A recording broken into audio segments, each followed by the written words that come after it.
Hola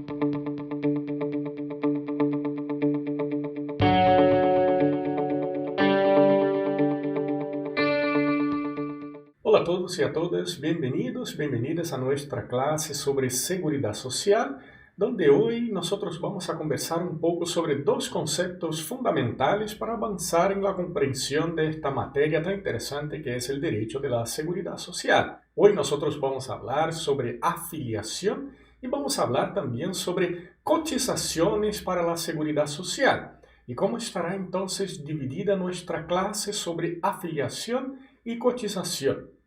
En un primer momento, nosotros vamos a verificar el concepto de afiliación para después poder discutir los tipos de afiliación que nosotros podemos tener en una clasificación más amplia de este género, que es la afiliación a los sistemas de seguridad social. En un segundo momento, nosotros vamos a ver la afiliación específica para cada una de las partes que compone la seguridad social, es decir, para el sistema de pensiones o previsión social, para el sistema de salud y también para el sistema asistencial, principalmente con respecto a las prestaciones familiares. Vamos a hacer también la diferencia entre la afiliación y la inscripción, que es fundamental para comprender cuando hay la afiliación, cuando hay la inscripción, tanto para trabajadores dependientes como para trabajadores independientes. Y enseguida nos vamos a enfocar también en cómo se da la afiliación y la inscripción de trabajadores independientes, que gradativamente van siendo incorporados a nuestros sistemas de seguridad social. Una novela que ha comenzado en el año 2008 y que todavía no termina. Entonces vamos a tejer algunas informaciones interesantes con respecto a esta categoría de trabajadores. Y en un segundo momento, entonces, de nuestra clase, discutiendo el tema de cotizaciones, vamos a hablar principalmente sobre cuál es la naturaleza jurídica de las cotizaciones en nuestro sistema de seguridad social, para entonces verificar en la práctica cuáles son las cotizaciones que el trabajador y el empleador tienen que hacer para el sistema de seguridad social, para que se pueda financiar y para que pueda debidamente funcionar. Aparte de esto, nosotros preparamos también algunos gráficos y algunos ejemplos basados en la carga de cotizaciones del empleador y del trabajador para hacer una comparación en quién pesa más estas cotizaciones en el sistema de seguridad social chileno. Sin más demoras, pasaremos ahora entonces a analizar la afiliación y la cotización en el sistema de seguridad social chileno, comenzando con una definición de afiliación. Y en este caso nosotros nos vamos a apoyar en la doctrina del profesor Héctor Mérez Noguer de la Universidad de Chile, que en su tomo 3 de Derecho del Trabajo y Derecho de la Seguridad Social habla específicamente del derecho a la seguridad social. Entonces, nosotros vamos a acompañar en la diapositiva que en el caso de la afiliación nosotros estamos hablando de un acto jurídico por medio del cual la persona se integra al régimen pertinente. Entonces, cuando estamos hablando del régimen pertinente, estamos hablando aquí, obviamente, del trípode que compone la seguridad social. O sea, o es una afiliación al régimen previsional de previsión de pensiones, o una afiliación al régimen de salud, o una afiliación al régimen asistencial, y que además genera derechos y deberes, tanto para el afiliado como para el órgano gestor del sistema, que como vamos a ver son muchos en nuestro sistema de seguridad social, donde existe una amplia libertad para que incluso privados puedan explotar la prestación de estos servicios que debiera estar a cargo del Estado. La primera diferencia fundamental que nosotros debemos observar con respecto al concepto de afiliación es que él es diferente del concepto de inscripción.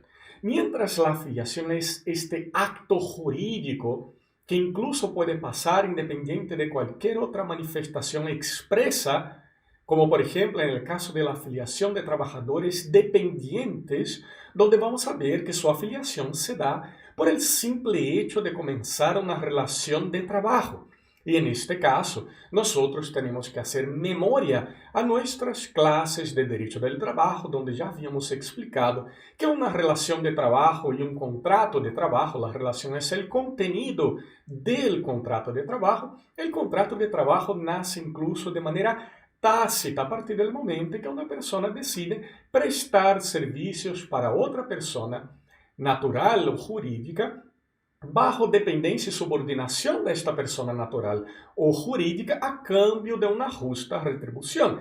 Y en el caso de esta persona natural, entonces, que presta servicios de manera personalísima, onerosa, en una relación de tracto sucesivo, bilateral y sinalagmático para el empleador, va a recibir entonces su justa retribución por esta prestación de trabajo subordinado. Y eso, a partir del momento en que existe esta voluntad de ambas partes, una de recibir la prestación y la otra de prestar los servicios subordinados a cambio de una justa retribución, ya nació un contrato de trabajo tácito, por ende la relación de trabajo, en esta adhesión que nosotros tenemos a la teoría contractualista de las relaciones de trabajo. Y de ser así, a partir de este momento en que un trabajador dependiente comienza a prestar sus servicios, también va a surgir los derechos y obligaciones en materia de seguridad social y no solamente en materia laboral. Pero nos estamos adelantando un poco. Vamos a mantenernos aquí aún en el concepto de afiliación que ya estamos entendiendo, que es un acto jurídico por medio de la cual una persona se va a integrar a un régimen pertinente de previsión, de salud o de asistencia social, y que no se confunda entonces con la inscripción, que sería, por ejemplo, la manifestación, la formalidad para poder verificar la existencia de una afiliación.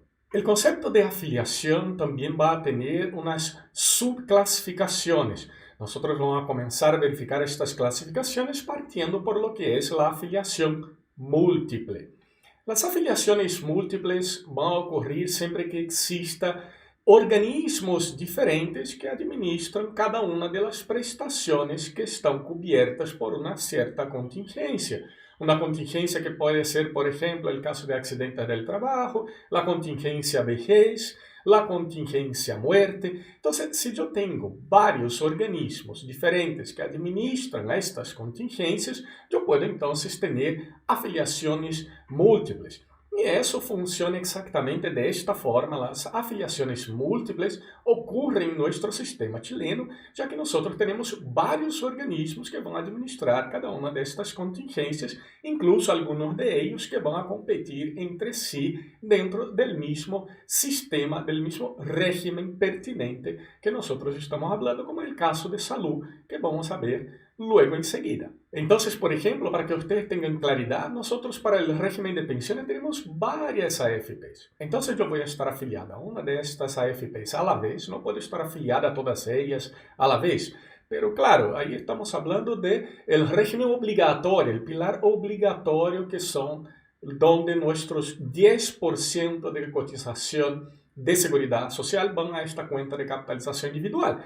Pero claro, si yo voy a un régimen voluntario, yo quiero contratar entonces un instrumento voluntario para mejorar estas pensiones del régimen obligatorio, entonces yo podría estar vinculado a otra AFP, incluso a una compañía de seguro que puede prestar este servicio de depósitos convenidos, de ahorro previsional voluntario, o entonces una institución financiera cualquiera, como un banco, por ejemplo, el Banco Estado, el Banco Santander, todos ellos pueden ofrecer ese tipo de servicio desde que lo hagan dentro de la exigencia de nuestra ley. En un caso como ese, entonces, yo podría estar con una cuenta obligatoria en una AFP y una cuenta de ahorro voluntario en otra AFP, pero cuando estamos hablando del régimen obligatorio, yo no puedo tener dos cuentas obligatorias de capitalización individual en dos AFPs diferentes. Solamente voy a poder tener en una única AFP. Y además con algunas características que vamos a verificar más adelante cuando veamos la afiliación específica para cada uno de estos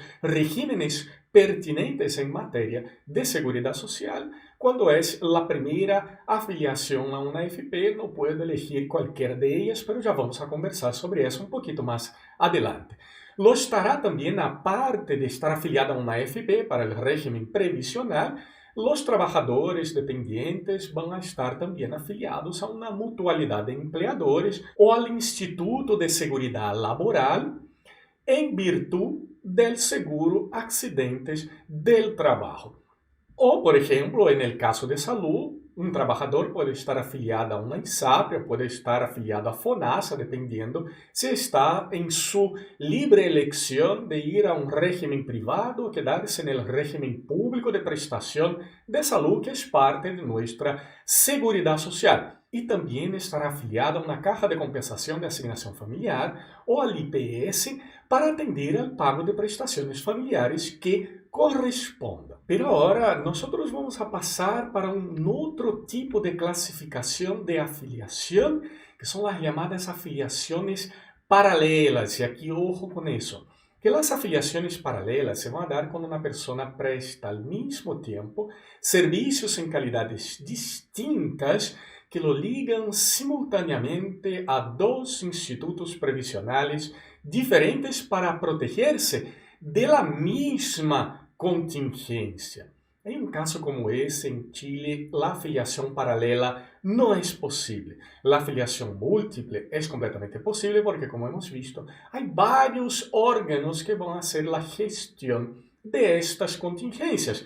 Pero yo no puedo estar afiliado, y así ya habíamos explicado anteriormente, en el caso del sistema AFP, para mi cuenta obligatoria, por ejemplo, yo no puedo estar afiliado a dos AFPs diferentes, aunque yo tenga varios empleos dependientes con varios contratos dependientes, aunque, por ejemplo, yo sea un trabajador part-time y haga mis cotizaciones de 10% encima del sueldo proporcional que recibo por este contrato de jornada parcial y tenga con otra empresa otro contrato part-time, otro contrato jornada parcial, y obviamente estoy obligado también a hacer las cotizaciones siempre y cuando sumadas esas dos remuneraciones no llegue al tope de cotizaciones que también vamos a estudiar en la clase de hoy. Claro que si yo tengo entonces dos contratos, yo tengo solamente una cuenta de capitalización individual obligatoria y siempre las cotizaciones son para aquella cuenta de capitalización obligatoria. Entonces yo no puedo estar afiliado a dos AFPs a la vez con una cuenta obligatoria, a excepción de lo que habíamos visto, claro, si yo quiero contratar algo del pilar voluntario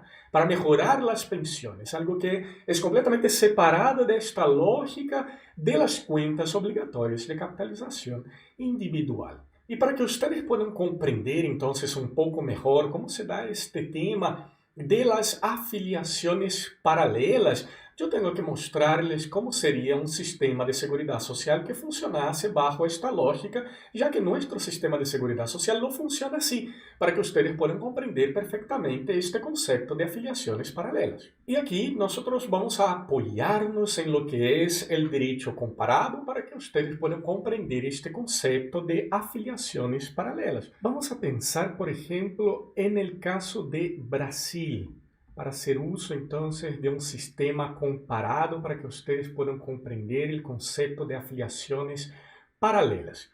En Brasil, nosotros tenemos dos regímenes en materia de seguridad social. El llamado régimen general de previsión social y el llamado régimen propio de previsión social. El régimen general de previsión social es para el sector privado, mientras que el régimen propio de previsión social es del sector público. En un caso como ese, yo puedo perfectamente tener una situación en que un trabajador va a tener estas afiliaciones paralelas. ¿De qué forma? Vamos a imaginar que yo tengo un contrato de trabajo con una empresa privada por media jornada. Entonces yo estaría trabajando aquí, por ejemplo, 20 horas semanales para recibir mi sueldo. Este sueldo del sector privado es imponible para el llamado régimen general de previsión social. Y a la vez, este mismo trabajador puede tener entonces una relación jurídico-administrativa. ¿Con quién? Con la administración pública. En este caso, este trabajador, que estaría también media jornada trabajando para la administración pública, 20 horas semanales también, va a tener una remuneración pagada por el erario público que es imponible para el régimen propio de previsión social. Entonces, esto significa que yo tengo el mismo trabajador vinculado a dos regímenes diferentes de previsión social, un régimen general del sector privado, un régimen propio del sector público, para cubrir las mismas contingencias de vejez, de invalidez y de muerte. En este caso, lo que se está materializando aquí es exactamente el concepto de afiliación paralela. ¿Por qué? Porque al mismo tiempo, este trabajador está vinculado a dos regímenes diferenciados para cubrir las mismas contingencias. Como nosotros habíamos visto, esta es una situación que no ocurre en Chile. No es posible estar afiliado a dos sistemas paralelos por el mismo hecho generador de esta afiliación, que aquí en este caso sería el trabajo, sea él en el sector público, sea él en el sector privado, y estar entonces con afiliaciones paralelas. Eso es así porque, obviamente, en nuestro sistema de pensiones, para el sector público y el sector privado, nosotros tenemos el mismo régimen de capitalización individual de las AFPs. Entonces, yo no puedo tener, independientemente de que yo tenga contratos con administración pública o con el sector privado, yo no voy a estar afiliado paralelamente a dos sistemas diferentes, a dos órganos que van a cubrir la misma contingencia, como sería el caso de las AFP. En el caso chileno, como les había comentado, y solamente para poder reforzar, nosotros en el sistema de pensiones, que también van a cubrir estas tres contingencias: vejez, invalidez y muerte, nosotros solamente tenemos el régimen de las AFP o administradoras de fondos de pensión, sean trabajadores del sector privado, sean trabajadores del sector público.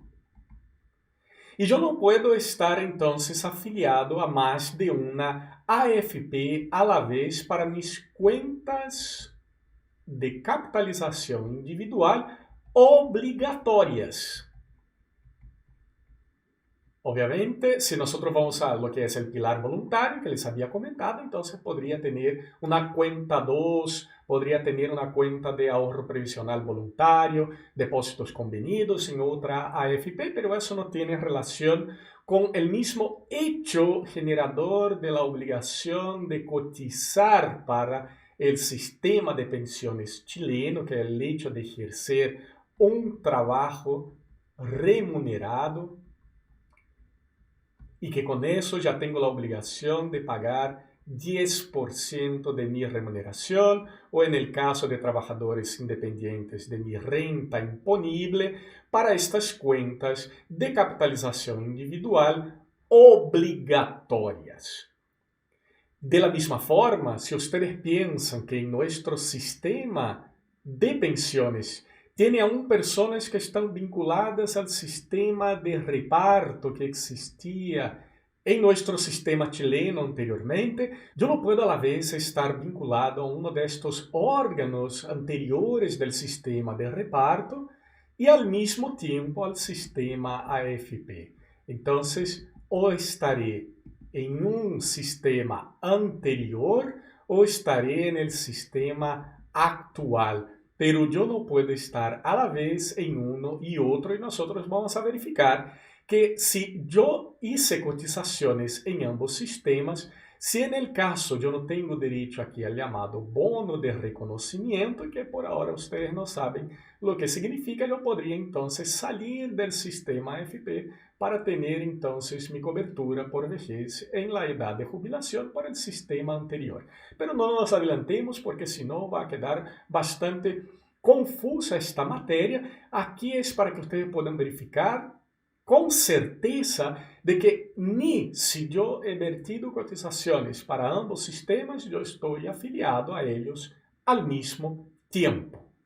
Lo importante aquí entonces es tener claridad que el concepto de afiliaciones paralelas no se da en nuestro caso chileno, pero era necesario que ustedes tuviesen como referencia un sistema extranjero donde eso es posible para tener mayor claridad entonces de cómo funciona la afiliación paralela para no confundir con el concepto de afiliaciones múltiples. Y en el caso de desafiliación, eso ocurre cuando el empleado ya no tenía ninguna relación con el organismo gestor de una contingencia cubierta por el sistema de seguridad social. Eso se daba antes en el sistema de reparto cuando alguien quedaba sin contrato de trabajo, entonces era considerado desafiliado al sistema hasta que volviera a trabajar y a cotizar. Pero esto ya no existe, nuestra afiliación es única y por toda la vida, como nosotros vamos a ver en la determinación de nuestra ley. Y la única excepción que hoy podría existir con materia de desafiliación, por ejemplo, del sistema de pensiones, es lo que estaba explicando con respecto a aquellas personas que trabajaron en el sistema anterior, o sea, antes de 1980, cuando no teníamos el decreto ley 3500 y cambió el sistema anterior de reparto al sistema de capitalización individual y después, obviamente, puedo haber perdido mi trabajo, vuelto a trabajar y ahí teniendo la obligación de cotizar para el nuevo sistema de AFP, en un caso como ese, entonces, si no tengo derecho al bono de reconocimiento, puedo perfectamente solicitar mi desafiliación del sistema AFP para volver al sistema de reparto y jubilarme por este sistema anterior de reparto. Nuevamente, y aquí para poder tener de nuevo claridad sobre eso, la afiliación, como habíamos dicho, principalmente en el caso de los trabajadores dependientes, se va a dar el sistema de pensiones, pensando obviamente en la afiliación del sistema de pensiones, de forma automática a partir del momento que comienza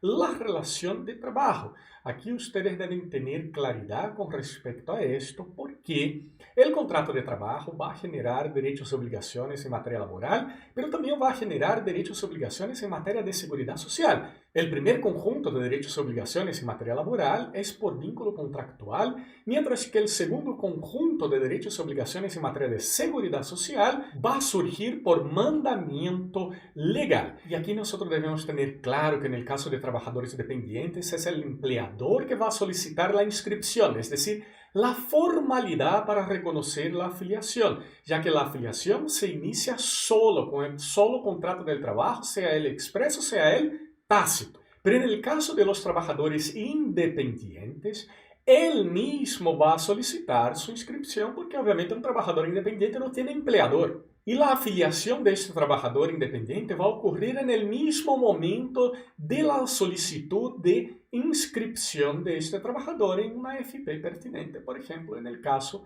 de que él va a comenzar a cotizar para el sistema de seguridad social. Y debemos distinguir aquí también, como efectos de la afiliación, las consecuencias jurídicas para cada uno de estos actores que van a interactuar en el sistema de seguridad social. El surgimiento de derechos y obligaciones y el papel de cada uno de ellos en estas relaciones. Comencemos para el caso del empleador. El empleador aquí tiene una obligación pasiva, no tiene derecho a prestaciones mientras visto como empleador. Ya vamos a conversar un poco más sobre eso. El empleador tiene que enterar con la periodicidad señalada por la ley las cotizaciones en el órgano de gestión. Debe para ello efectuar los descuentos pertinentes en la remuneración del trabajador y pagar aquello que le corresponde también. En algunos casos, el empleador también va a pagar directamente al trabajador algunas prestaciones, como por ejemplo asignación familiar y subsidios por enfermedad, y después obviamente va a ser compensado por los organismos gestores de estas contingencias.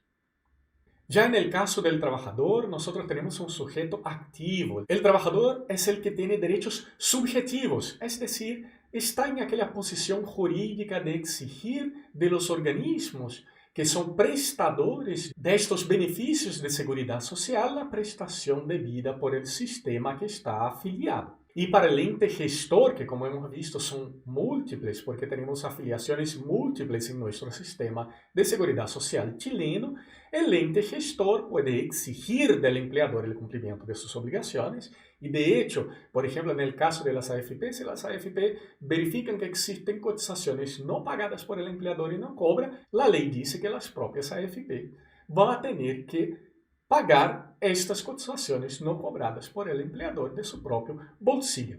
El ente gestor también tiene que solicitar la afiliación y el integro de cotizaciones y otorga a los afiliados las correspondientes prestaciones. Y acuérdense que cuando nosotros habíamos hablado que el empleador es sujeto pasivo, pero en cuanto empleador, nosotros debemos hacer una lectura del artículo 3º de nuestro Código del Trabajo. ¿Por qué? Porque aquí va a tener una diferencia de tratamiento según la figura del empleador. Ojo, el empleador, artículo 3º del Código del Trabajo, es aquella persona natural o jurídica que utiliza los servicios intelectuales o materiales de una o más personas en virtud de un contrato de trabajo. Mientras el empleador sea visto como empleador para el sistema de seguridad social, él será sujeto pasivo. Simplemente es obligado a retener de la remuneración del empleado los valores que van para el sistema de seguridad social. Ok, sin embargo, nosotros debemos tener ojo con lo que dice el inciso 2º del artículo 3º del Código del Trabajo, que va a decir que el empleador se considerará trabajador independiente para efectos previsionales. Lo que estamos diciendo aquí es que, obviamente, como empleador, esta persona natural o jurídica será siempre sujeto pasivo de las obligaciones en materia de seguridad social. Sin embargo, obviamente, el empleador también es una persona y esta persona va a tener una renta por la explotación de su negocio. En este caso, teniendo renta, para fines previsionales, él será considerado trabajador independiente y tendrá que cotizar para el sistema como trabajador independiente. En este caso, nosotros no podemos hacer confusión sobre estas dos posiciones diferenciadas. En este caso, yo estoy viendo el empleador como exactamente lo que es, como empleador de personas donde va a utilizarse de los servicios intelectuales o materiales de uno o más trabajadores en virtud de este contrato de trabajo que surge de forma tácita o expresa. Sin embargo, como persona que también va a ganar una renta por la explotación de su negocio, este empleador será visto por el sistema como un trabajador independiente que también va a tener la obligación de cotizar para el sistema de seguridad social y así tener su propia afiliación al sistema de pensiones y al sistema de salud previsional. Entonces son dos situaciones diferentes. Serían dos caras de la misma moneda, sin embargo, viendo desde ópticas, viendo desde prismas distintos que no podemos confundir. Una vez aclaradas estas diferencias, vamos a ver entonces cuáles son los derechos originarios de la seguridad social y sus características.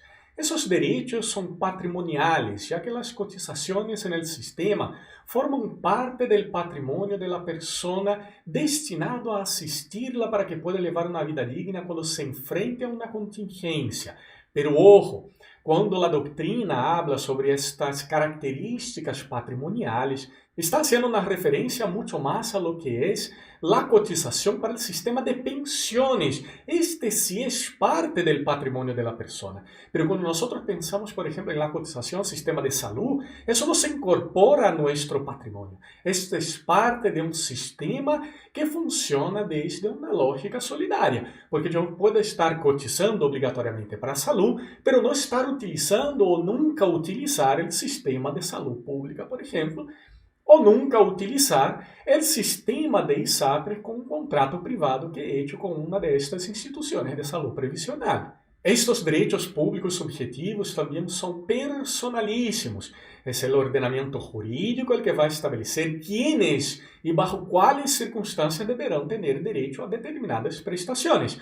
Luego, são direitos inalienáveis, intransmissíveis e irrenunciáveis del afiliado al sistema de seguridad social.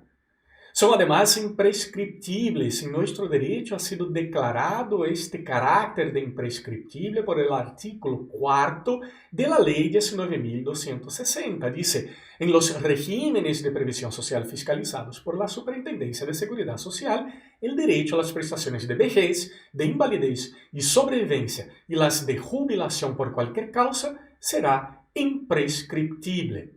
Estas prestações são, además, estabelecidas em interesse general da sociedade, por algo são obrigatórias, porque estão pensando que voluntariamente as pessoas muitas vezes não hariam ahorros para poder ter uma vejez digna, então o Estado, em substituição da vontade do particular, pero para poder, então, preservar uma dignidade futura, hace com que seja obrigatória as cotizações para um sistema de seguridade social, principalmente em sua vertiente de previsão social, o sistema de pensiones. Vamos a verificar agora os sistemas de afiliação según cada uma destas partes da seguridade social, começando obviamente com o sistema de pensiones. En el caso del sistema de pensiones, y como les había comentado anteriormente, el artículo 2º, inciso 3 del Decreto Ley 3500 de 1980 dice que la afiliación al sistema es única, por ende jamás podríamos tener aquel concepto de afiliaciones paralelas, y permanente, por ende yo jamás voy a estar desafiliado del sistema aunque deje de trabajar en el servicio público o privado. Subsiste durante toda a vida do afiliado, já seja que se mantenha ou não em atividade, que exerça uma ou várias atividades simultâneas ou sucessivas, ou que cambie de instituição dentro do sistema. Ele, então, sempre estará vinculado solamente a uma AFP, solamente a um regime previsional e nunca estará afiliado paralelamente a duas ou a várias instituições para a cobertura da mesma contingência. Ojo, porque não podemos confundir que são contingências diferentes. Se eu estou afiliado a contingências diferentes, a organismos diferentes, então isso estaria sendo a concretização de las afiliações múltiples e não de las paralelas. Las paralelas são afiliações a dois organismos ou sistemas diferenciados para a mesma contingência. Antes, como les había comentado, había la desafiliación por el abandono del empleo y las lagunas previsionales solo eran cubiertas si el sistema a que estaba afiliado, porque eran varios existentes antes, varias cajas de ahorro que existían en el sistema de reparto con características propias, como vimos en la evolución de la seguridad social en Chile, y si ese sistema permitiera que el cotizante pagase como voluntario, entonces él podría seguir afiliado al sistema aunque tenía el abandono del empleo. El trabajador, cuando comienza una relación de trabajo, tiene 30 días para comunicar a su empleadora cuál la AFP está haciendo las cotizaciones. Si él no está afiliado a ninguna AFP, por ejemplo, si es el caso de que una persona va a trabajar formalmente por primera vez, hay personas que pasan mucho tiempo de la vida en el trabajo informal y por ende jamás hacen ninguna cotización a la seguridad social. Y si va por primera vez a incorporarse al sistema formal de trabajo, cuya cotización es obligatoria, entonces este trabajador o trabajadora va a estar afiliado a una AFP específica, a la llamada AFP licitada. ¿Qué es la AFP licitada? La AFP licitada es aquella que en un proceso de licitación demuestra al Estado que está cobrando la comisión por administración de los fondos de capitalización individual con la alícuota más baja. Actualmente nosotros estamos con la AFP 1, esta última AFP que ingresó en esta competencia entre las AFPs para explotar las cuentas de capitalización individual en inversiones nacionales y extranjeras para generar rentabilidad con fines de proporcionar pensiones por vejez, invalidez o pensiones por sobrevivencia en el régimen obligatorio de nuestro sistema previsional. Para que ustedes puedan tener entonces un poco más de claridad con respecto a estas comisiones que son cobradas fijas, aquí está en la tabla todas las AFP que nosotros tenemos hoy vigentes y sus respectivas comisiones, porcentaje de la remuneración o entonces en el caso de los trabajadores independientes, porcentaje de su renta imponible que van a las administradoras de fondo de pensión. Y eso está escalonado. La del fondo de la tabla es exactamente aquella AFP que cobra una comisión más barata por depósito de cotizaciones y la que está en el tope de la tabla es la que cobra la comisión más cara por administrar los fondos de las cuentas de capitalización individual. Actualmente la 1, que cobra 0,62% de la remuneración o renta imponible para trabajadores independientes, es la que cobra menos. Antes era la AFP modelo, ahora es la AFP 1, que llegó con comisiones más competitivas. Y la que cobra más es la AFP Provida, que actualmente cobra 1,45% de la remuneración o de la renta imponible. Cuando hablemos sobre el tema de nuestro sistema de pensiones en su pilar obligatorio, nosotros vamos a comentar cómo elegir entonces una AFP basado en lo que cobra de comisión, porque podemos ver que hay diferencias importantes y que dependiendo de la remuneración, si es muy elevada, muy cercana al tope, eso también puede representar una gran cantidad de pesos al mes que van a los cofres de las AFP. Entonces nosotros vamos a tener que hacer un paralelo también, verificando si la rentabilidad real anual supera en ganancias, dependiendo de la cantidad de recursos que yo tenga acumulada en mi cuenta de capitalización individual, la diferencia que yo estoy pagando en materia de comisión. Pero eso vamos a conversar solamente cuando veamos esta clase específica en materia del pilar obligatorio. Entonces, para reforzar estos conceptos que estamos hablando de afiliación de trabajadores independientes e independientes, la afiliación del trabajador independiente se va a dar junto con su inscripción. Se da de forma simultánea, con la primera cotización que hace, está afiliado al sistema y está inscrito en el sistema. En el caso de los trabajadores dependientes, la afiliación es automática, independiente de cualquier inscripción.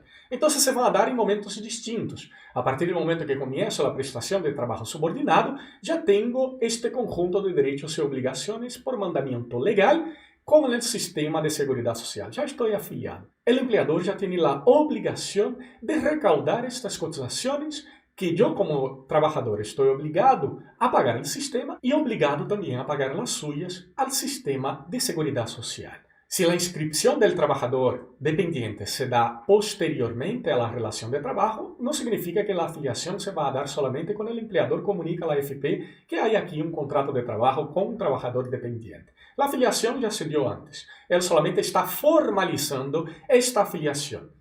En el caso de cotizantes voluntarios, figura esta que nosotros tenemos en nuestro sistema a partir del año 2008, con las modificaciones de la Ley 20.255, esas personas que están en un mercado de trabajo informal, por ejemplo, pueden perfectamente vincularse al sistema si así lo desean como cotizantes voluntarios. Y de la misma forma, aquellas personas que no tienen renta, pero que alguien de su familia, por ejemplo, quiere hacer una cuenta voluntaria de capitalización individual en una AFP, para que a futuro esta persona entonces tenga derecho a pensiones por vejez o en caso de cualquier eventualidad tenga también derecho a una pensión por invalidez. Y esto, por ejemplo, no es algo incomún. Como nosotros sabemos que nuestro sistema está entregando actualmente pensiones muy bajas, existen varias familias que comienzan con una cuenta de capitalización individual na figura de cotizante voluntario para sus hijos recién nacidos. Entonces ellos van a tener todo este periodo de cotizaciones voluntarias durante toda su vida hasta entrar en el mercado formal de trabajo y entonces asumir las cotizaciones de su cuenta de capitalización individual. Como les había comentado, los independientes voluntarios, como no tienen entonces empleador, ellos deben pagar adicionalmente la cotización destinada al financiamiento del seguro invalidez y sobrevivencia, que hoy equivale a 1,99% en agosto de 2020 de su renta imponible y en el caso de los voluntarios del monto que declare que nunca puede ser inferior a un sueldo mínimo. Entonces los voluntarios mínimo van a tener que cotizar encima de lo que es el valor de un sueldo mínimo o pueden declarar que tienen un valor superior para poder hacer cotizaciones más elevadas y así obviamente tener pensiones también más elevadas. En materia de salud, el tema de afiliación lo vamos a encontrar en el artículo 5º de la Ley 18.469. Se incorporan a FONASA, a no ser que decidan contratar una ISAPRE. Aquí, cuando veamos el tema de salud, vamos a verificar que nuestro sistema chileno es clasificado en Latinoamérica como un sistema dual, diferente de otros sistemas, como el sistema brasileño, que es universal. Solamente hay un único sistema de salud, donde todas las personas están afiliadas y tienen derecho a prestaciones universales y gratuitas en materia de salud. Y existe el sistema plural colombiano, por ejemplo, en esta clasificación, que sería un medio término entre lo que es el otro extremo del sistema dual chileno y el otro extremo del sistema universal brasileño. Ahí en el medio estaría el sistema plural colombiano. Estarão entonces incorporados a FONASA los trabajadores dependientes, porque tienen obligación también de pagar el 7% a FONASA, a no ser que quieran contratar una ISAPRE, que parte de la base de los 7%, pero puede cobrar mucho más dependiendo de los factores de riesgo. Cuando verifiquen sus tablas de riesgo, también las edades, es un sistema discriminatorio. Las mujeres en edad fértil siempre pagan a las ISAPRES más caras, porque estos sistemas saben que pueden necesitar entonces de prestaciones hospitalarias en materia pre y postnatal. Siempre van subiendo mucho más los planes en consideración a estos factores de riesgo. Funciona como un negocio privado y los negocios privados no quieren perder. Las ISAPRES solamente van a aceptar a aquellas personas de más alta renta y bajo riesgo sanitario, mientras que FONASA se queda con las personas de baja renta y alto riesgo sanitario. El presupuesto de ambos no se comunica jamás y esto lo vamos a estudiar en materia de salud, lo que significa que FONASA queda en aprietos para poder generar recursos y dar una buena prestación de salud pública. Además, los independientes que cotizan en cualquier régimen legal de previsión van a estar también afiliados al sistema de salud. Los imponentes voluntarios también van a estar y tienen la obligatoriedad de pagar 7% de lo que ellos comuniquen que sería una renta para fines de cotización afiliación al sistema. Las personas que gocen de una pensión previsional de cualquier naturaleza o de subsidio por incapacidad laboral o cesantía, que tienen que seguir pagando los 7% en materia de salud encima de lo que están recibiendo de sus pensiones. En el caso de la afiliación para el sistema de accidentes del trabajo, que está regulado por la Ley 16.744, la afiliación también es automática, de la misma forma que es con la AFP. Si yo comienzo un trabajo dependiente, yo estoy automáticamente afiliado también al seguro de accidentes del trabajo. Es administrado por el Instituto de Previsión Social o por una mutual de empleadores, por eso que les había comentado que aparte de estar en una AFP, voy a estar en una mutual de empleadores o en el Instituto de Previsión Social para el caso de seguro de accidente de trabajo, a FONASA o a ISAPRE para el caso de salud y así sucesivamente dependiendo de lo que tengo yo dentro del sistema de seguridad social para fines de afiliación. El empleador es el que paga el seguro de accidentes del trabajo, no el trabajador. El empleador paga un 0,90% de las remuneraciones imponibles más una cotización adicional que puede fluctuar entre 0 y 3,4% de las remuneraciones imponibles de sus trabajadores. Y eso va a variar según qué, según el nivel de la gravedad de los accidentes de trabajo y enfermedades profesionales ocurridas en su establecimiento empresarial. Si yo tengo una baja tasa de accidentabilidad, y también estos accidentes no son graves, entonces yo puedo tener una alícuota cero adicional para la cotización no seguro de accidente del trabajo. Sin embargo, si mi empresa no hace inversiones, no cuida la seguridad del medio ambiente del trabajo, yo tengo muchos accidentes del trabajo y aparte de la siniestralidad, yo tengo la fatalidad en la mayoría de estos accidentes, puedo perfectamente pagar el 0,90 más un 3,4% que sería máximo si yo tengo muchos accidentes y de mayor gravedad. Ya en el caso del sistema de prestaciones familiares que está regulado en el decreto con fuerza de ley número 150, artículo 2, van a tener derecho a prestaciones familiares los trabajadores dependientes de los sectores público y privado, trabajadores independientes, trabajadores que gocen de cualquier tipo de subsidio o que estén pensionados, los beneficiarios de pensiones de viudez, instituciones del Estado reconocidas por el Supremo Gobierno que tenga a su cargo la crianza y mantención de niños huérfanos o abandonados y de inválidos, y personas naturales que tengan menores a su cargo en virtud de una medida de protección dispuesta por sentencia judicial. Este sistema de prestaciones familiares, nosotros tenemos una clase específica destinada para ellos. Aquí solamente nos importa saber, según el artículo 2 del DFL número 150, cuáles son las personas que tienen derecho a prestaciones familiares. En el caso, entonces, del seguro de desempleo, la afiliación a una AFC o administradora de fondo de cesantía también es automática a partir del momento en que comienza una relación de trabajo subordinado. Entonces están obrigatoriamente vinculados, afiliados al sistema de seguro-desempleo los trabajadores dependientes. En este caso, los trabajadores independientes no tienen seguro de desempleo porque no se quedan desempleados. Pueden salir del mercado que explotan como independientes, pero no son trabajadores que prestan servicio subordinado a cambio de una remuneración. En la parte de cotización, más adelante, nosotros vamos a verificar también cómo se da la cotización y cuáles son las alícuotas de cotización que paga el empleador para el seguro de desempleo. Y en algunos casos también existe el pago por parte de retención de una parte de la remuneración del trabajador dependiente. Pero ahora nosotros vamos a conversar un poco más sobre este proceso de incorporación obligatoria del trabajador independiente a nuestro sistema de seguridad social.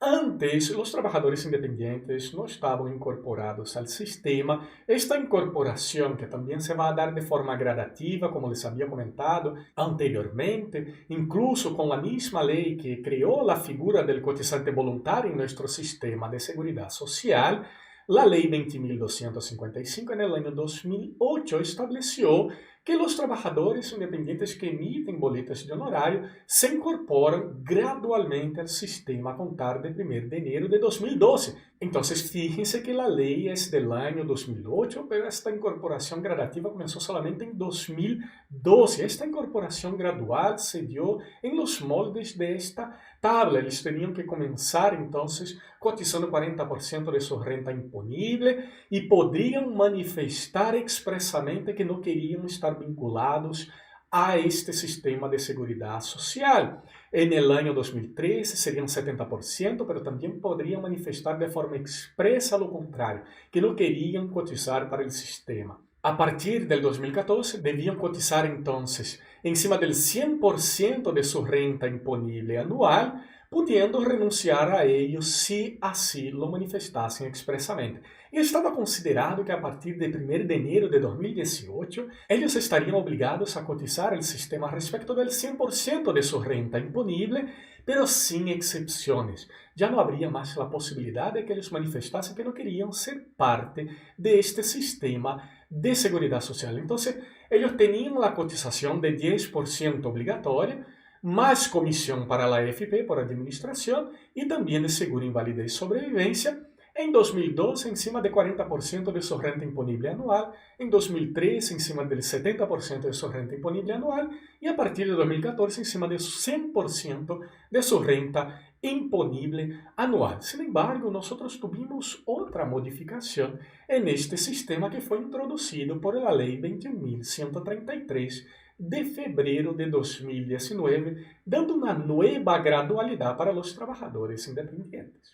esta nueva gradualidad va hasta el año 2028, cuando finalmente será 100% de la renta imponible con cotizaciones que van a estar aquí asegurados, una cobertura completa. Sin embargo, hoy día el trabajador independiente tiene la posibilidad de hacer una cotización por cobertura completa gradual o cobertura parcial, que es una opción de poder cotizar menos encima de su renta imponible con una tasa de cotización inferior y obviamente teniendo también en contraparte una prestación inferior de los servicios de seguridad social.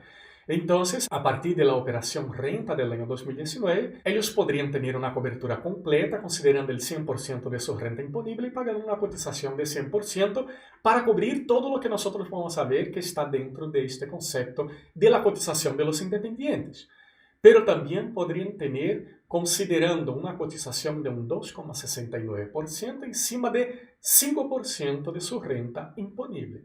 Y ahí teniendo una cobertura parcial. La cobertura completa va subiendo, siempre va a considerar 100% de la renta imponible y va a llegar en 2028 en una cotización de 17% para cubrir todo lo que enseguida vamos a ver en nuestras diapositivas. Y la cobertura parcial va a llegar a considerar 100% también de la renta imponible, pero con una cotización de 16,48%.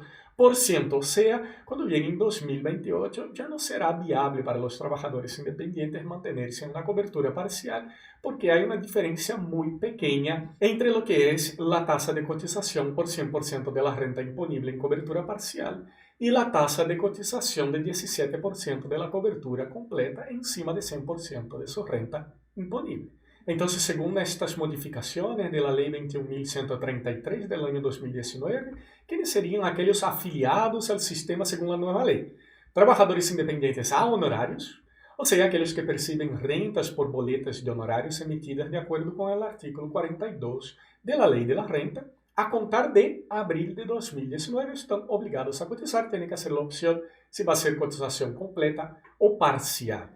Y también trabajadores independientes sin honorarios, aquellos que desarrollan su labor de manera autónoma e independiente, pero no registran rentas por concepto de boletas de honorarios. Podríamos decir que serían los trabajadores independientes del mercado informal de trabajo, como comerciantes, feriantes, artistas, artesanos, transportistas, pequeños mineros y etc.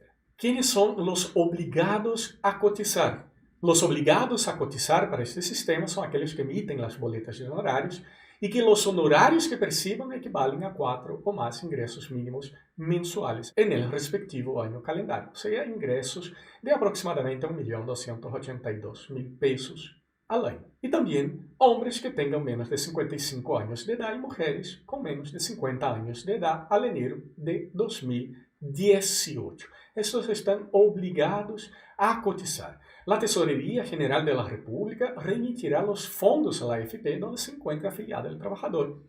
Si no están afiliados a una AFP, la Tesorería General de la República pasará automáticamente a la AFP licitada, como les había comentado. Si no estoy afiliado, entonces la primera afiliación será siempre con la AFP licitada, aquella de menor costo que ganó la licitación y que actualmente es la AFP 1. ¿Y cuáles son aquellos trabajadores independientes que no están obligados ni a afiliarse ni están obligados a cotizar? Hombres y mujeres mayores, en el caso de 55 y 50 años respectivamente. Entonces, hombres que tengan más de 55 años no están obligados a afiliarse ni a cotizar. Mujeres mayores de 50 años que tienen 50 años completos al 1 de enero de 2018 no están obligados a afiliarse ni a cotizar como trabajadores independientes. Trabajadores que emiten boletas de honorarios afiliados al IPS, DIPRECA o CAPREDENA. ¿Cierto? Aquí vamos a ver que estos son regímenes diferenciados a lo que es nuestro régimen de capitalización individual por AFP. Aquellos que están por IPS son afiliados al régimen de reparto anterior. Aquellos que están en DIPRECA y CAPREDENA están afiliados a un sistema propio de defensa nacional para militares y carabineros. Entonces, estos que están afiliados a un sistema diferenciado de la AFP no están obligados a cotizar para el sistema AFP como trabajadores independientes. Aquellos trabajadores independientes que ya cotizan por el tope, que ahora es de 80,2 UF, aproximadamente 2,3 millones mensuales. Entonces imaginemos que yo tengo un empleo donde recibo 3 millones mensuales. No voy a cotizar sobre 3 millones, voy a cotizar sobre 2,3 millones. E se ejerzo alguma atividade como independiente, aunque teniendo boleta de honorários, como já cotizei por el tope, não vou a necessitar afiliar-me e cotizar como independiente, pois já alcancei o tope de cotizações. Aqueles que percebem uma renta anual inferior a 4 ingressos mínimos mensuais. Se durante o ano não consegui ganhar como independiente mais que 1.282.000 pesos, tampouco estou obrigado a afiliar-me como independiente ni a cotizar. E os pensionados, salvo aqueles pensionados de invalidez parcial transitória. Então, os pensionados por invalidez permanente e os pensionados por vejez não estariam obrigados a afiliar-se nem cotizar, aunque ejerzam como trabalhadores independentes.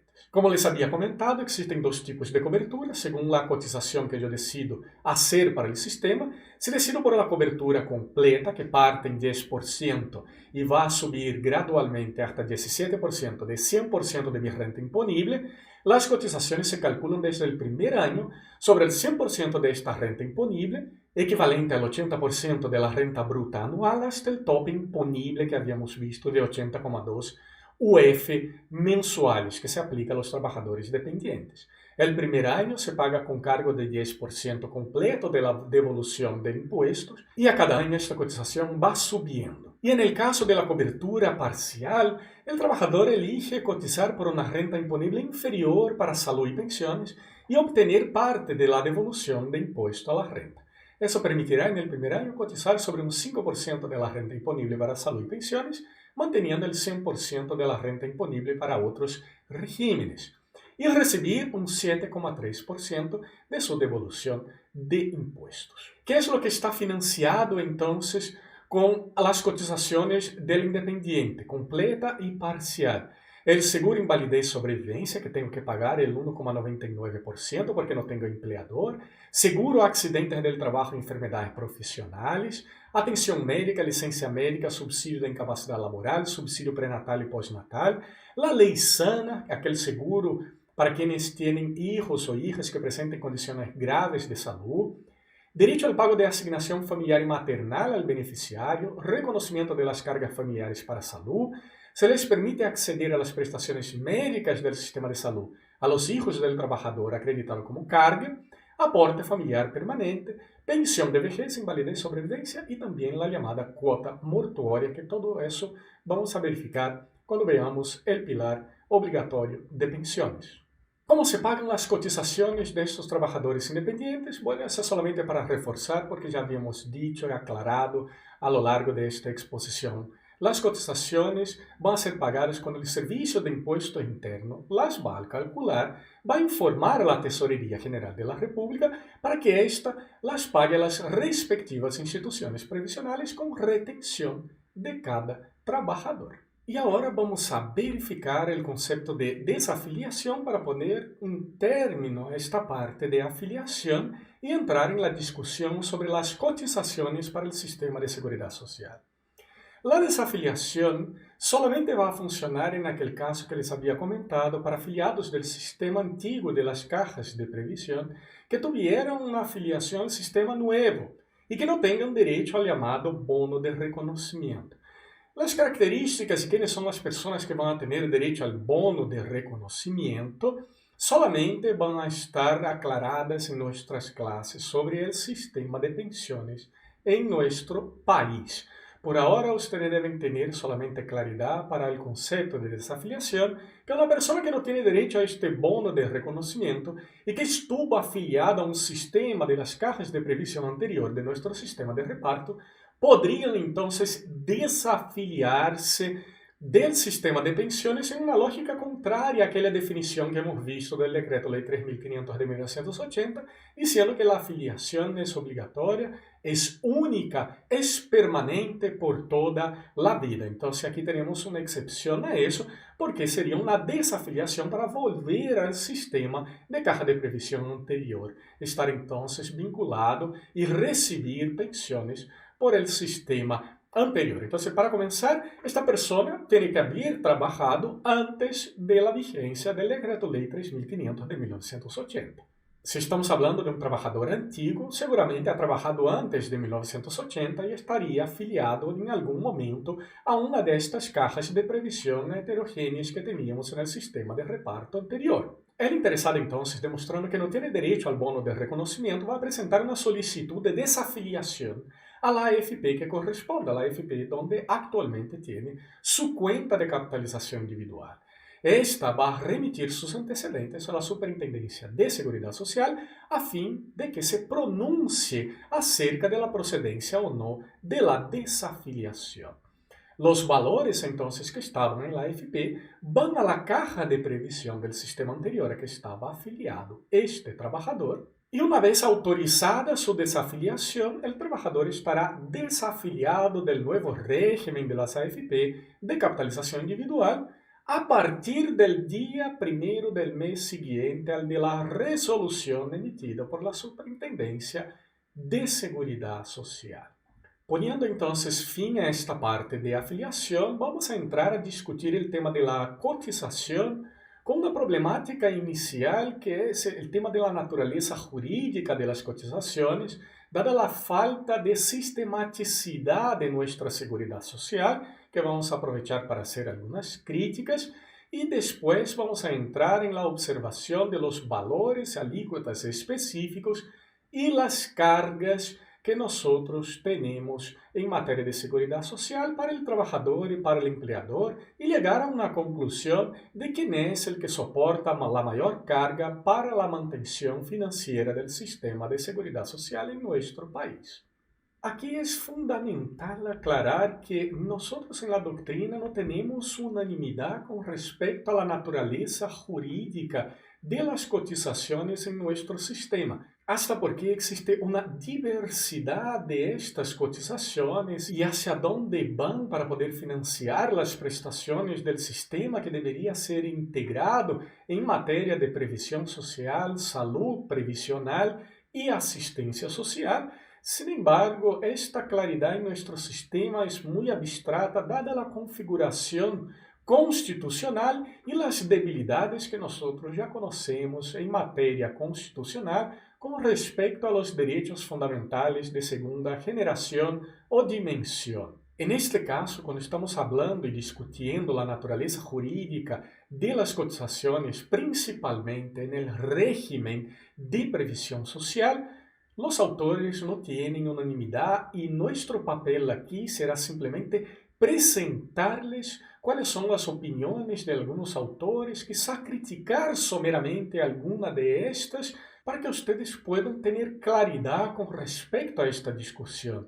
Pero obviamente en nivel de primer conocimiento con respecto a la temática de cotizaciones, no nos cabe aquí profundizar, ni discutir, ni abrir un espacio para que eso se pueda ampliar considerando estas clases a nivel de pregrado. Ustedes van a encontrar en los libros las más diversas definiciones dentro de la naturaleza jurídica de lo que podría ser una cotización cuando hay un enfoque en la discusión de las cotizaciones que van al sistema de previsión social. Algunos van a decir, mirando mucho más a las cotizaciones previsionales, que esto es un tipo de remuneración diferida o un tipo de complemento de remuneración, ya que la cotización es una parte del salario o sueldo que se entrega al órgano gestor de la seguridad social. Obviamente, claro que vamos a hablar siempre de órgano gestor de seguridad social, porque debemos comprender la seguridad social con este trípode que es la previsión social, la salud previsional y la asistencia social. Y el sistema de pensiones, que es previsión social, está dentro de la seguridad social, pero tiene una cotización que es recaudada a partir de la retención de una parte del sueldo de los trabajadores, ya que los empleadores no pagan absolutamente nada a las cuentas de capitalización de los trabajadores. Y cuando veamos si esto será punto de discusión de nuestra próxima clase en materia de financiamiento de la seguridad social, eso significa que nuestra seguridad social está siendo financiada de forma unipartite, o sea, por una persona, que es el propio trabajador. Muchos autores van a criticar esta idea de remuneración diferida o complemento remuneracional por el hecho de que sería una concepción jurídica propia de los seguros privados. Dicen que está superada, sobrepasada la idea de remuneración diferida. Sin embargo, nosotros no podemos olvidar que nuestro sistema de pensiones hoy día está establecido exactamente encima de una lógica de seguros privados. Y que cuando acompañamos la evolución de la seguridad social, quedó bastante claro en aquel momento que nosotros estamos funcionando en una lógica completamente diversa de lo que sería también la base del principio de solidaridad que es propio de cualquier sistema de seguridad social y que este principio de solidaridad tiene que actuar en todas estas esferas de la seguridad social, en materia de pensiones, en materia de salud, en materia asistencial, y no solamente en parte de ellas para decir que entonces es un principio que es basal en el sistema de seguridad social chileno. De ser así, considerando que no estamos muy lejos de una lógica de seguros privados, cuando hablamos de la cotización para el sistema de pensiones, no estaríamos distantes de esta lógica de remuneración diferida o de un complemento a la remuneración. Claro que la discusión va a estar ahí, por ejemplo, si nosotros comenzamos a hablar de la cotización para el sistema de salud, porque eso va a FONASA o va a ISAPRE, no es parte de nuestro patrimonio, y en el caso de FONASA, principalmente el sistema público, se utiliza de una forma mucho más cercana a lo que es una cotización dentro de un régimen solidario. Porque habíamos hablado que, aunque nosotros estamos obligados a pagar 7% de nuestra remuneración o renta imponible para el sistema de FONASA, los trabajadores independientes ahora con esta gradualidad incorporada a partir del año 2019, que renovó la gradualidad que ya existía a partir del año 2008, que se implementó en 2012. Entonces, en un caso como ese, mirando esa cotización, obviamente nosotros podemos pensar en una lógica que se aparta un poco de esta remuneración diferida, cuando pensamos también en el sistema de seguros de accidentes del trabajo, que es un sistema de reparto solidario. También podemos pensar en una lógica apartada de eso. Y el gran problema está exactamente ahí. Cuando estamos discutiendo sobre diversas cotizaciones al sistema, cada una de ellas puede tener una naturaleza jurídica distinta. Y ahí es la crítica que hago, porque al final el sistema no está funcionando de una manera sistemática. Nosotros ya deberíamos tener en la Constitución una claridad absoluta con respecto a esta estructura de la seguridad social conformada por previsión social, salud previsional y asistencia social, y que también pudiese ser financiada de una forma, una lógica sistemática. Y ahí no tendríamos esas discusiones sobre distintas naturalezas jurídicas de cada una de las cotizaciones. Algunos van a decir que independiente de si es una cotización para el sistema de previsión social o para otras partes de nuestra seguridad social, esto podría tener una naturaleza de tributación. Y claro, cuando pensamos aquí en la parte de la cotización a los sistemas AFP, también queda difícil aquí imaginar cómo esto se cuadraría en el concepto de tributación. Porque en las subclasificaciones del tributo, impuestos y tasas, nosotros tenemos algunas diferencias con la naturaleza de la cotización para el sistema AFP. Para comenzar, en el caso de los impuestos, la recaudación está garantizada por procedimientos de derecho público y el producido es destinado también a un servicio público. E aqui há uma transferência do Estado para entes privados que vão utilizar procedimentos próprios para poder cobrar no caso de empleadores, por exemplo, que hagan a retenção das cotizações e não las paguen. Además de esto, tenemos que tener claridad que los impuestos tienen algunas características donde el Estado los exige sin ofrecer una retribución de su parte. Y eso no se va a aplicar aquí en el caso de las pensiones. En una otra figura tributaria, el caso de las tasas, la prestación pecuniaria exigida por el Estado a quien hace uso actual de ciertos servicios públicos es lo que va a caracterizar esta figura que es especie del género tributo, suponiendo en consecuencia una prestación solicitada de forma previa y voluntaria, lo que en principio tampoco ocurre con las cotizaciones en materia de pensiones. Por último, pensando aqui já em uma lógica de lo que seriam as contribuições especiais, há uma participação obrigatória no custo de determinadas atividades ou serviços do Estado e corporações públicas. impuestas a aquellos particulares que, a pesar de no haber instado a su realización, son beneficiarios especialmente de ella. Y eso también queda un poco complejo aquí en nuestra materia de seguridad social, ya pensando en una forma más amplia, porque tenemos que pensar en el caso de algunas cotizaciones empresariales, en el caso de la figura como empleador y no como trabajador independiente que puede ser el empleador solamente es sujeto pasivo de estas relaciones con el sistema de seguridad social, lo que significa que él no tiene derecho a ninguna prestación cuando paga cotizaciones, por ejemplo, en el seguro de cesantía. Él, el empleador, es aquel que va a costear el seguro de cesantía y jamás va a gozar de este seguro de cesantía, lo que tampoco nos acercaría al concepto de contribución especial. Muchos autores van a decir entonces que, en general, en materia de seguridad social, nosotros tenemos esto dentro de la figura de la tributación, clasificando como cuota para la seguridad social. Yo les digo, si estamos pensando en la parte de salud, quizá podríamos incluso argumentar, aunque hay bastantes observaciones como vistas anteriormente, que parece de carácter un poco dudoso hablar en tributos en algunas otras prestaciones, dado la característica de los impuestos, tasas y contribuciones especiales en nuestro sistema tributario. Para las AFP, sí que eso es absolutamente infactible. No hay posibilidad de hablar de tributación en un régimen vinculado a la lógica de seguros privados, donde soy propietario de las cuentas de capitalización individual. Para los seguros, accidentes del trabajo y enfermedades profesionales, podría ser ya que el sistema es de reparto, pero aún así, como vimos, principalmente en las figuras específicamente tributarias, la dificultad que vamos a tener para esta conceptualización de la cotización de seguridad social en general como una cuota de seguro social. El profesor Héctor Mérez Noguer habla aún de una clasificación que sería carga pública real, que es cualquier gravamen que recae sobre cosas o bienes, pero excluyendo a los tributos. Esto también podría ser una solución a la naturaleza jurídica de estas cotizaciones. Solamente a título de conocimiento, obviamente, otros sistemas donde la estructura de la seguridad social ya está conformada como un sistema único y que tiene su financiamiento pensado de una forma unitaria para la lógica de este sistema de seguridad social, vamos a ver el caso de España y el caso brasileño.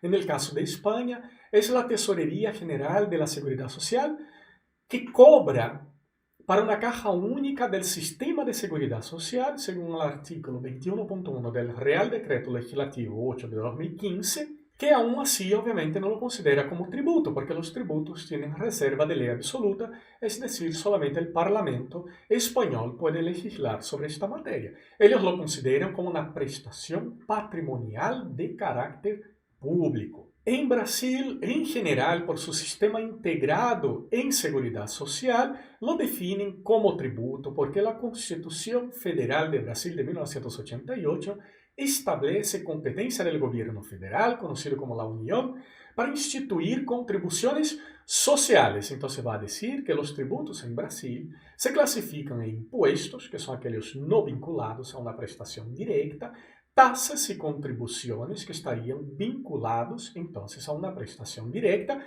además de la previsión de las contribuciones sociales en los artículos 147, 148 y 149 de la Constitución. Para que vean ustedes la forma integrada como está estructurado esto en Brasil, que ya fue comentada en otras clases anteriores, el artículo 195 de la Constitución va a decir que la seguridad social será financiada por toda la sociedad de forma directa e indirecta en los términos de la ley, por medio de recursos del presupuesto de la Unión, de los estados, del Distrito Federal y los municipios y de las siguientes contribuciones sociales. Y ahí van a elencar todas las contribuciones sociales que van al sistema de seguridad social de reparto. Entonces, si nos quieren pedir una opinión, considerando la idiosincrasia, la separación de cada uno de los tipos de cotizaciones que tenemos en nuestro sistema de seguridad social, aunque mucha gente en Chile considere que es un tributo, para nosotros es mucho más viable hablar en salario diferido en una mejor clasificación para prestación patrimonial de carácter público como en España por las características del sistema chileno.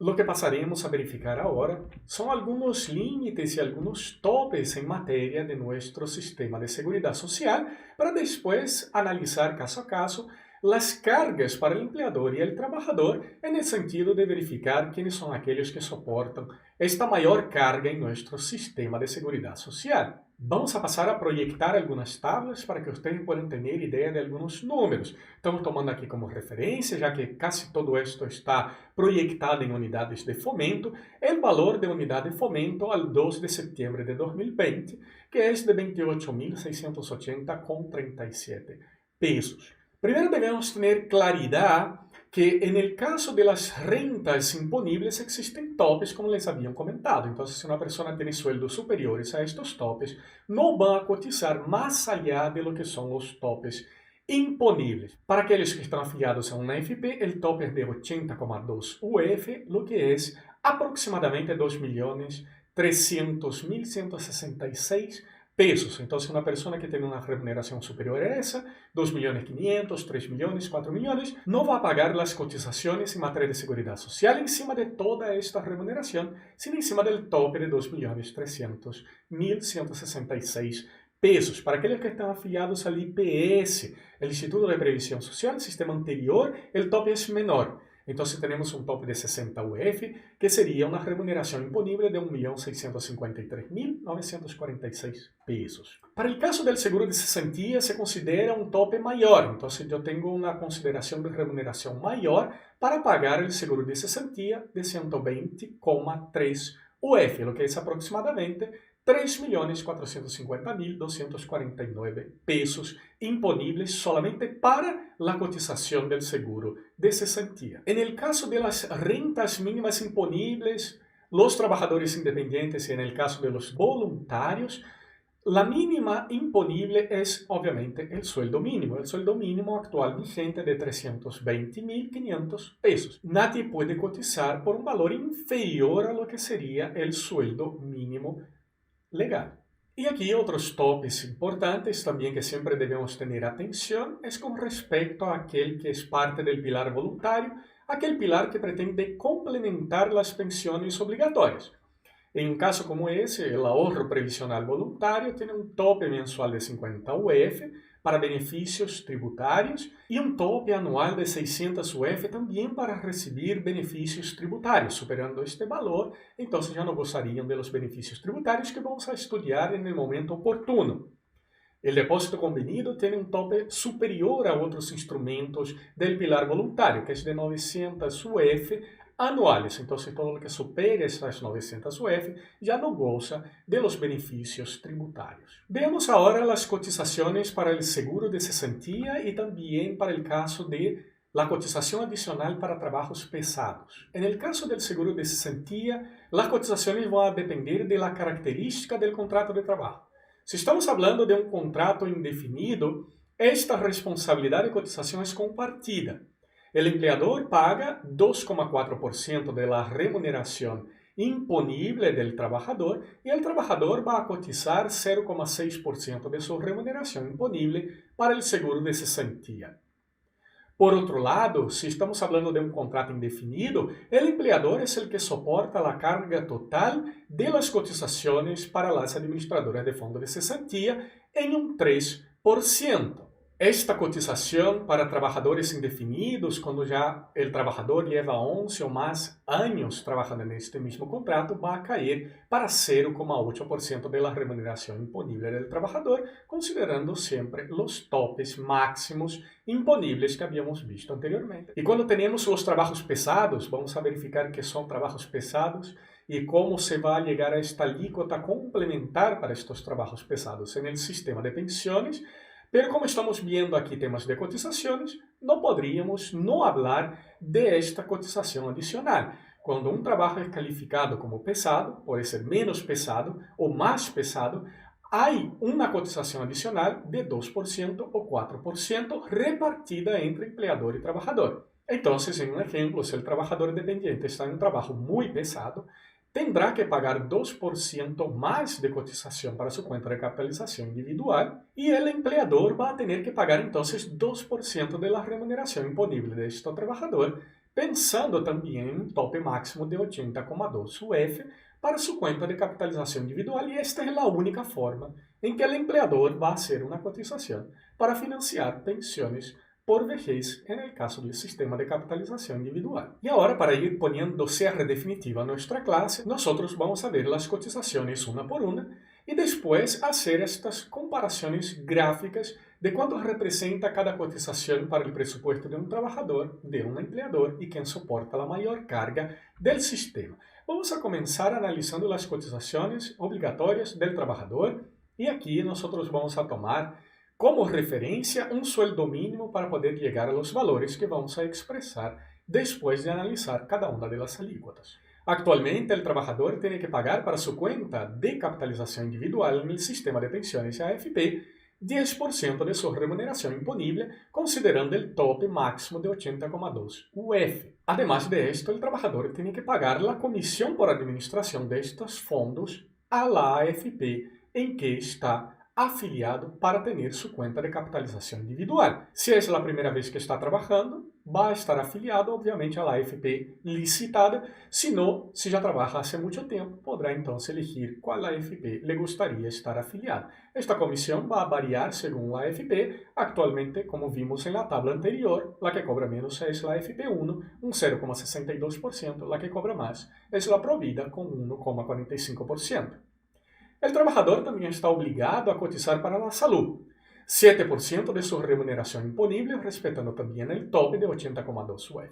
Eso obviamente se le está en un sistema FONASA. Si está en un sistema ISAPRE, parte del 7%, teniendo algunas garantías básicas en salud que vamos a estudiar en su momento oportuno, y puede subir más allá de este 7%, dependiendo del plan privado que estoy contratando con una institución de salud previsional. En el caso del seguro de cesantía, como habíamos visto, va a depender del contrato. Si ese trabajador está en un contrato indefinido, tendrá entonces que pagar un 0,6% de su remuneración imponible, pero teniendo un tope superior a lo que es la cotización para el sistema AFP, o sea, un tope de 120,3 UF para fines de pagar entonces el seguro de cesantía. Si está en un contrato a plazo fijo, no cotiza, cero de cotización. Entonces vamos a verificar en la mejor y en la peor de las situaciones cómo estaría la cotización de un trabajador con base en el sueldo mínimo de 320.500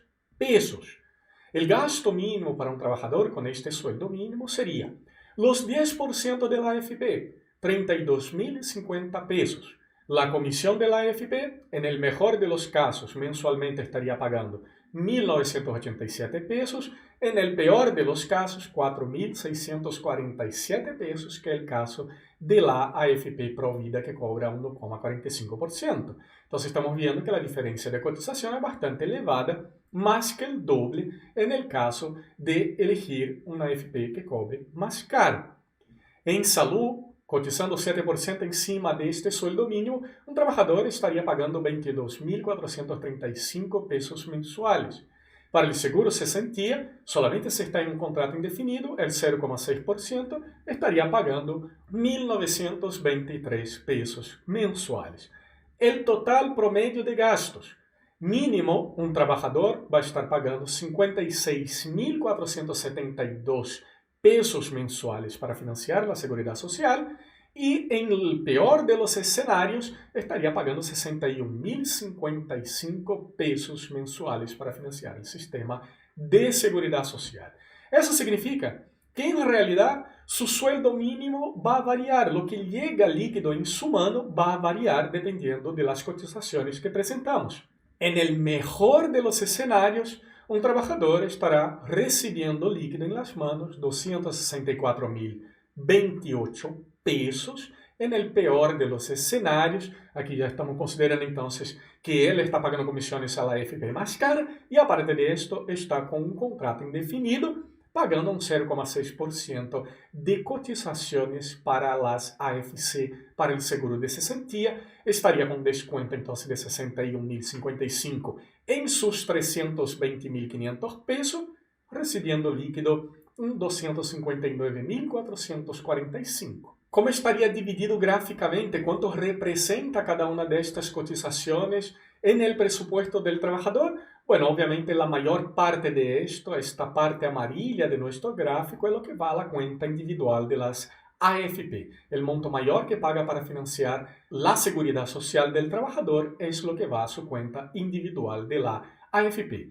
La segunda parte grande de la tortilla sería el financiamiento de salud, los 7% que van a FONASA o que van a ISAPRE, puede ser más que 7% en el caso de financiar un sistema privado de salud con un plan contratado con una institución de salud previsional más caro que estos 7% base. Después tenemos la comisión de la AFP, que representa incluso un monto mayor de lo que costea un trabajador con contrato indefinido para el seguro de cesantía. Y veamos ahora el otro lado de la moneda. Veamos ahora las cotizaciones del empleador para el sistema de seguridad social.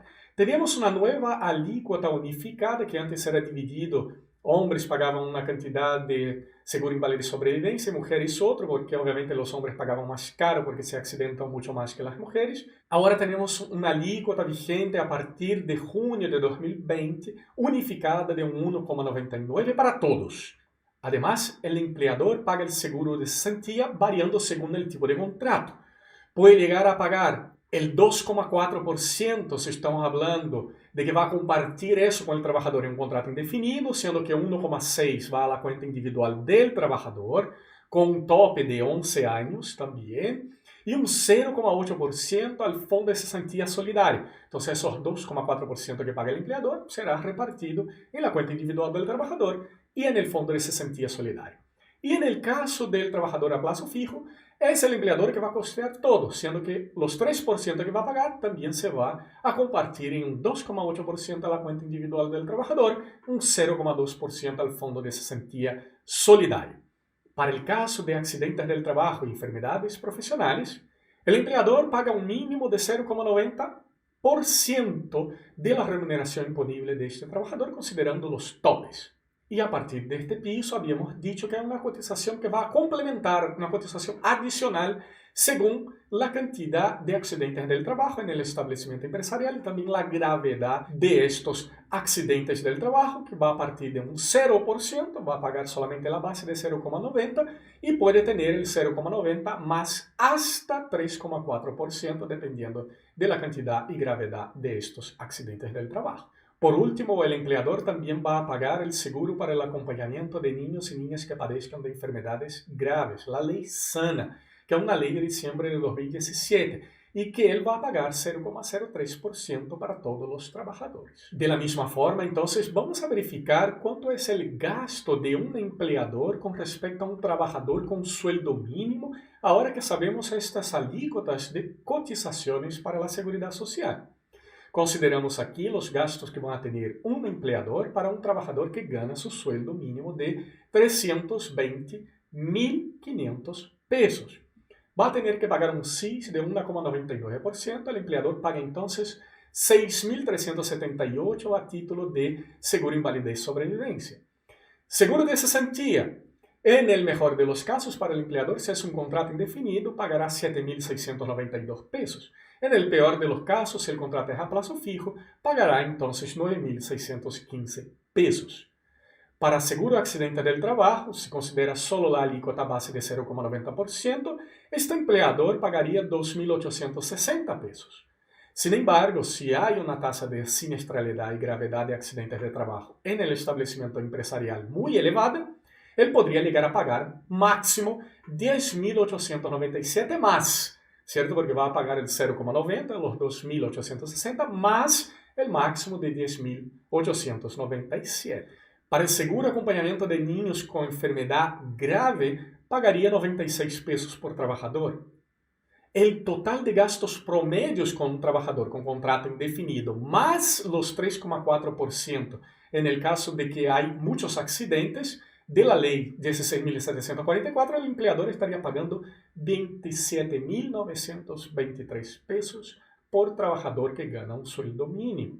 Es decir, un trabajador con sueldo mínimo cuesta para el empleador 348.423 pesos mensuales, porque es lo que paga a título de su remuneración, aunque tendrá retenciones que el trabajador está obligado a pagar, más las imposiciones encima de este valor.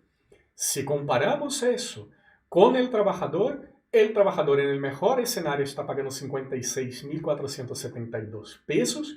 El empleador en el mejor escenario está pagando 17.026 pesos por trabajador. En el peor de los escenarios, el trabajador está pagando 61.055 pesos. En el peor de los escenarios, el empleador está pagando 29.846 pesos. Como ustedes pueden verificar gráficamente, de la misma forma como hicimos con el trabajador, las cotizaciones del empleador y cuánto representa esto en un gráfico de tortilla, obviamente esta parte gris será superior si alcanza el 3,4%, sino él incluso puede ser inexistente en el caso de un acréscimo de la ley de accidentes del trabajo en 0%. Entonces el seguro de cesantía puede representar un 2,43%, estaría aquí mucho más concentrado. Después tenemos el SIS, el seguro invalidez y sobrevivencia, que representa una otra parte fundamental de estas cotizaciones, y la ley de accidentes del trabajo con la base de 0,90%, que es fija, entonces está mucho más distribuido eso cuando vimos que el empleador no cotiza para las cuentas individuales en materia de pensiones por vejez para nuestros trabajadores, sus cuentas de capitalización individual. Aquí entonces solamente puse gráficamente para que ustedes puedan tener una visualización de lo que representa esta comparación entre gastos con seguridad social de los trabajadores y de los empleadores. Vean que ni el trabajador en el mejor escenario puede estar equiparado al empleador en su peor escenario cuando vemos la comparación de gastos en materia de seguridad social. Los gastos del empleador representan, aquí calculamos, un 30% de lo que gasta un trabajador en el financiamiento de la seguridad social en el mejor de los escenarios, y un 48%, siquiera llega a la mitad de la carga soportada por el trabajador en el sistema de seguridad social en el peor de los escenarios. Entonces queda la pregunta y la respuesta es bastante clara. ¿Quién soporta la mayor carga del sistema de seguridad social actualmente? El trabajador y no el empleador. Con eso entonces nosotros vamos poniendo fin a esta clase sobre afiliación y cotización de la seguridad social. Tenemos absoluta claridad de que hay una densidad enorme en esta materia, porque estamos hablando de muchas alícuotas, valores, cálculos matemáticos en la parte de la cotización, algo que nosotros los juristas no estamos muy acostumbrados. Entonces puede imaginar que una clase de esta magnitud puede llegar a marear a algunas personas con tantos números, tantas alícuotas, tantos topes. Pero es fundamental que nosotros tengamos claridad de estos números, de estos valores y también de cuáles son los impactos que el sistema de seguridad social tiene en el trabajador y en el empleador, con esta carga compartida que debería ser un sistema realmente solidario. Y así nosotros vamos verificando que en realidad este tal principio de solidaridad parece que no alcanza todas las aristas de nuestro sistema de seguridad social, principalmente cuando nosotros vemos también la forma como se está financiando este sistema y la carga compartida entre estos dos actores que tienen relación con el sistema de seguridad social. De cualquier forma, esperamos que esta clase haya quedado bastante clara, que ustedes puedan haber entendido el concepto de afiliación, afiliaciones múltiples paralelas, el único caso que tenemos de desafiliación a nuestro sistema, la naturaleza jurídica de la cotización, o por lo menos que hay una discusión alrededor de este concepto y cuáles son las cargas en materia de cotización para nuestros trabajadores y nuestros empleadores. Nosotros quedamos por aquí con esta clase. Nos quedamos a disposición para poder conversar sobre eventuales dudas, sea por medio de correos electrónicos, sea por las redes sociales, y nosotros nos vemos en la próxima clase sobre formas de financiar un sistema de seguridad social. Un gran abrazo.